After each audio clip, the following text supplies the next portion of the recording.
I'm Nico Van Dijzen, located in Holland, and we own the kennel Nononsense Bullies. I'm the ABKC international judge now for 4 years.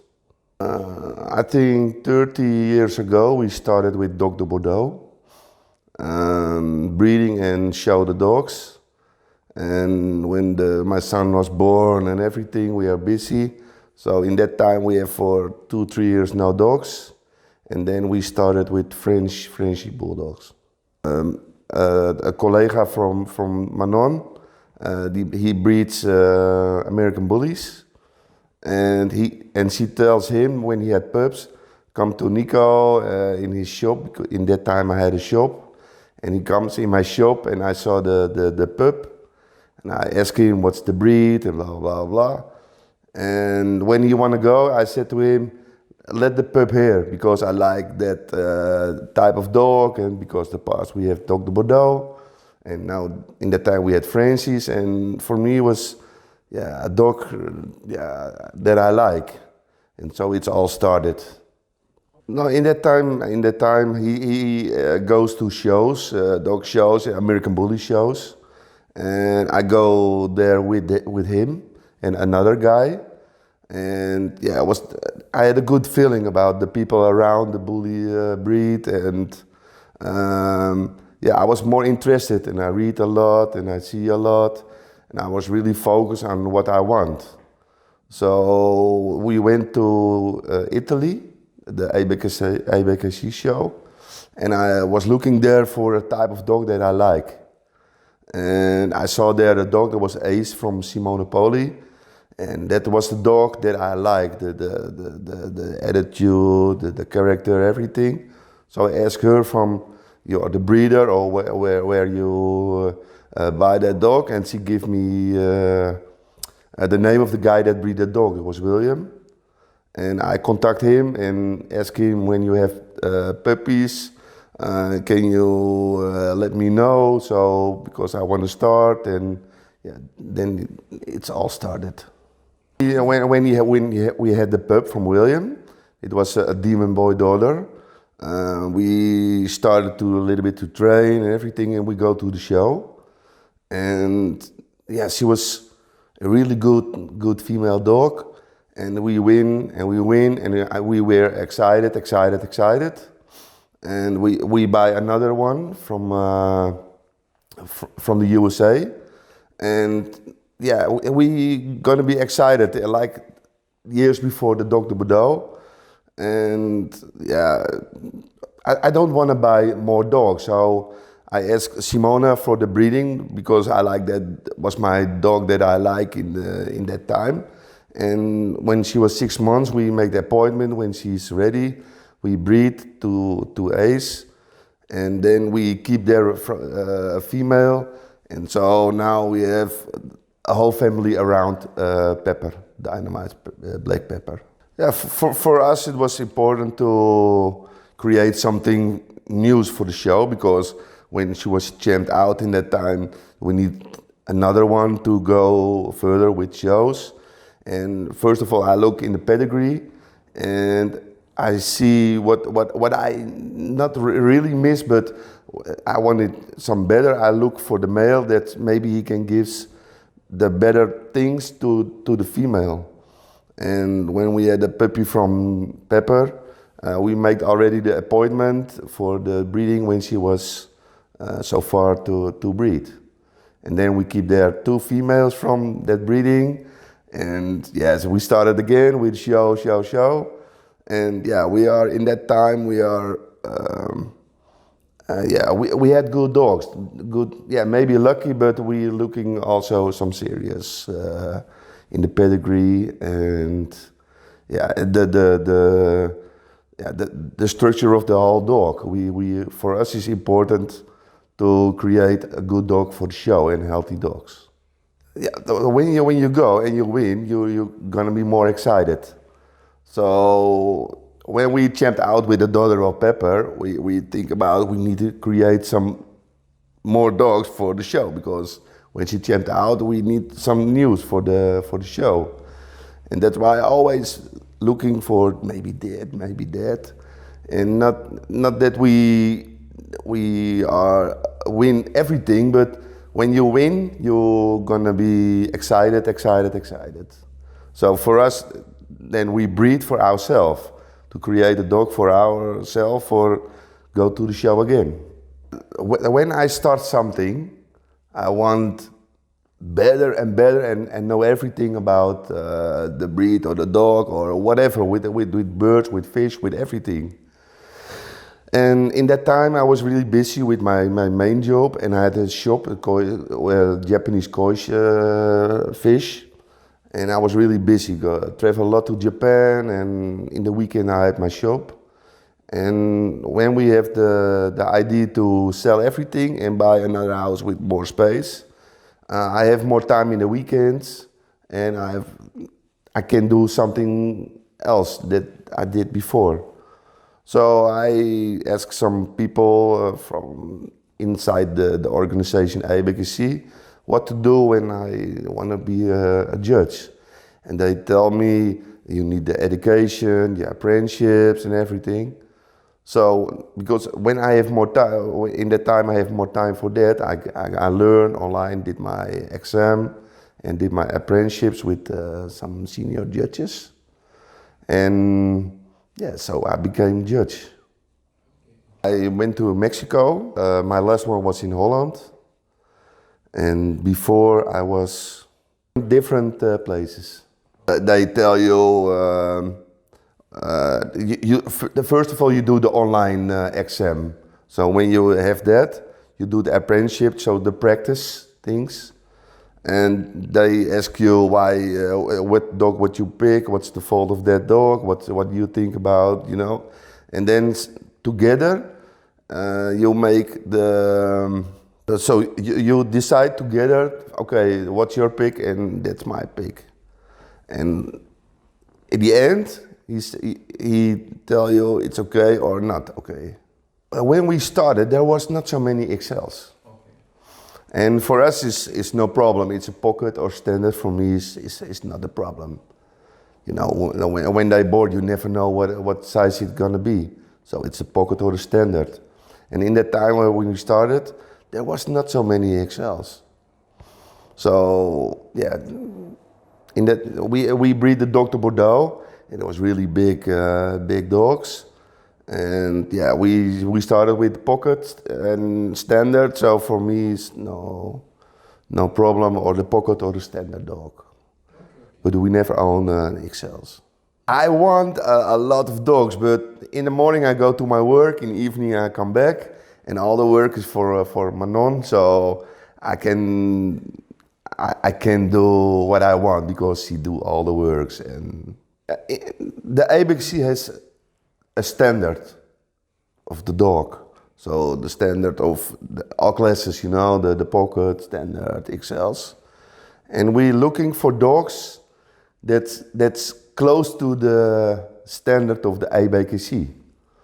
So yeah, and the healthy, the condition, the movement, all together make me the pick of the show, of the classes.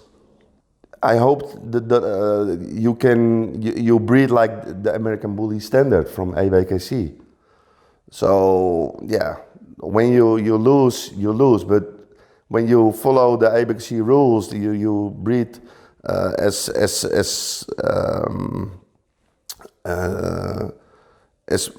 much as possible to the American Bully standard from ABKC. Yeah, you can win. We're looking for the winner is the dog that looks as close as possible to the standard.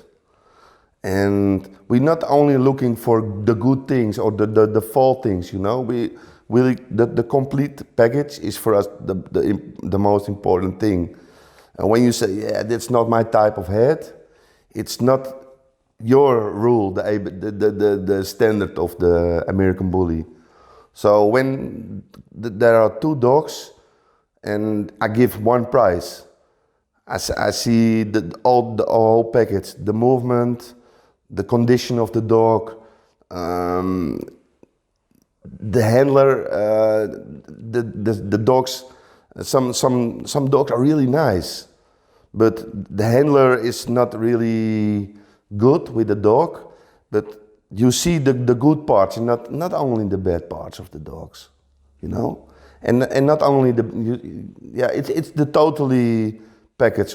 It's difficult to say when you see the two dogs, there's always something that you think, from that dog this is better, from that dog that's better, you know. It's a decision, yeah, and it's not to me to say I like that head type more. No, when it's more like the standard, that's my pick.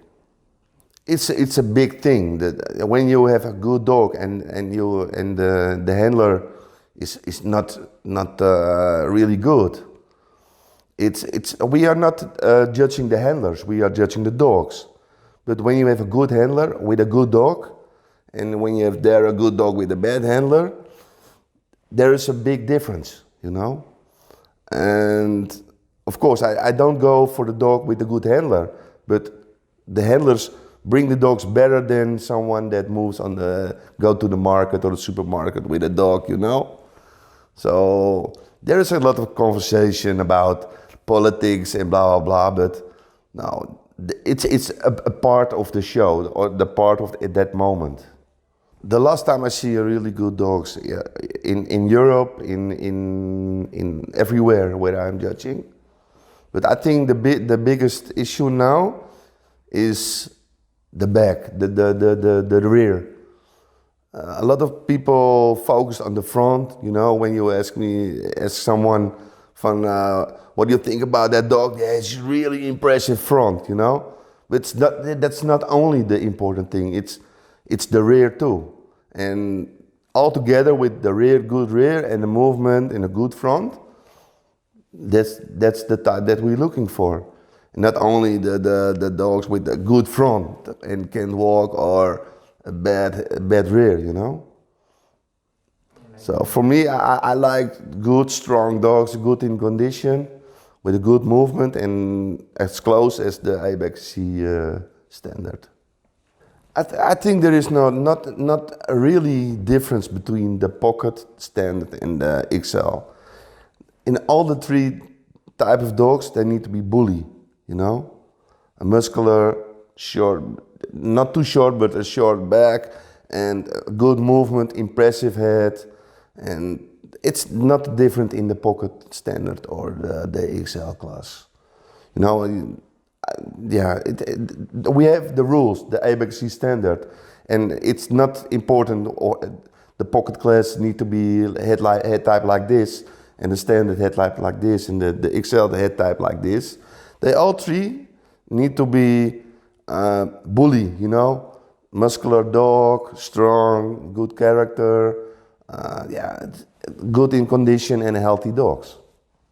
Because the pocket is older than the XL. So the XL need more time to have the looks like the pocket, because there are many years before they had the pockets and started with the XLs. When I see in Europe, in the beginning, there were not so many XLs and not so many good XLs.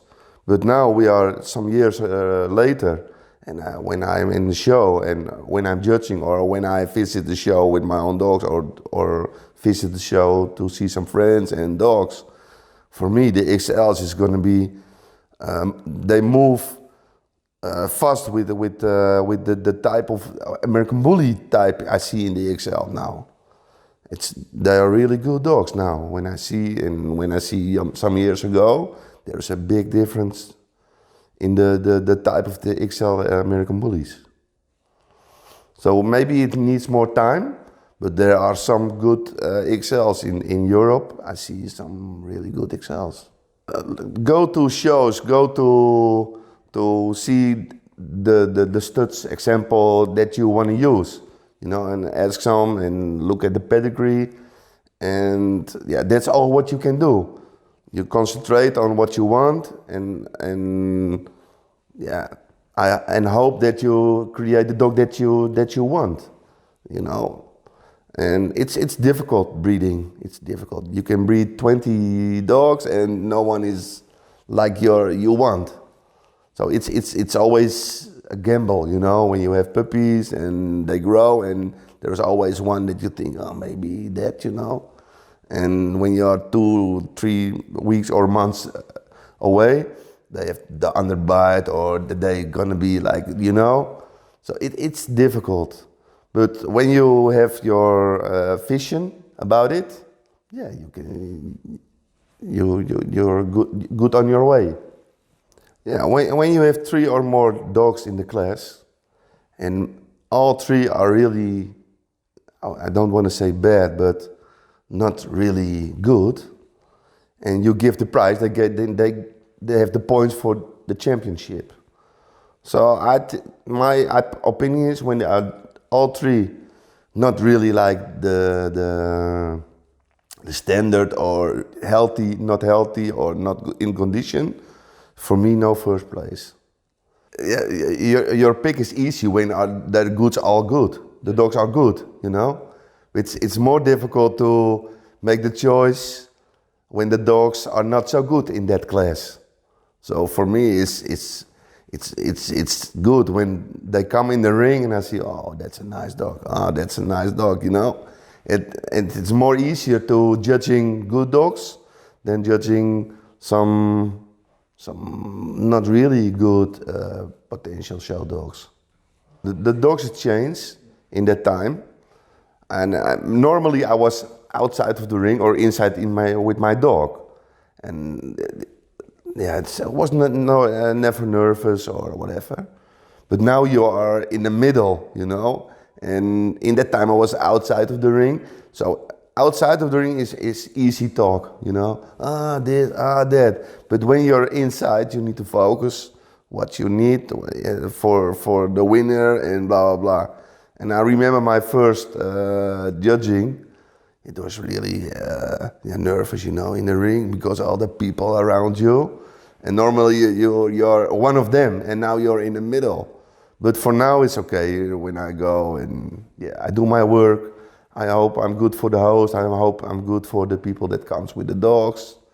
I do my best, and for me it's not. For me it's a serious thing, because I know the people travel a lot, spend a lot of money, breed for so many years, and I respect that because I know we travel before where I judging a lot with the dogs, spend a lot of dogs. Money with the dogs. So for me it's respect to the host, because it's a lot of work and a lot of money too. So for me, respect to the guys that comes to the show, that organize the show, and respect for ABKC, because we are all one, you know. There's no one that say, no, I don't like him or whatever. Some people I never met, and they pick me up from the airport or see them, whatever. It's like you know each other all for a long time. So for me, it's a family thing, and for the people that travel and organize everything, it's a big shout out to them. The host is the organizer of the show. He can pick his judges. Maybe he talk with the office in the USA. You make a show in Holland or whatever, and maybe they can say when the host don't know, maybe they can help. Yeah, when you organize a show, you're longer in the ABKC Bully, I think. So you know some people, and you have always something. I invite him, and next time him. You know, you need some changes in judges too, of course. But we talk a lot with each other. When I'm judging somewhere and there is another judge, we talk a lot about things about that, you know. So I talk a lot with some judges about the breed and what's going to be better and how you see this and how you see that, and they ask me some things. So yeah, we are always busy with the breed, and we hope all the judges from the ABKC hope it's going to be better and close to the standard. Yes, I have some invites. I tell them some hosts that I will come, but I don't know if I can announce it because they are the host, and they want to be. I think they announced when we come or whatever. They invite me. I say yes. I have my tickets, but I can't say because maybe they won't tell you. Okay. Yeah. So it's a surprise. Yeah, okay.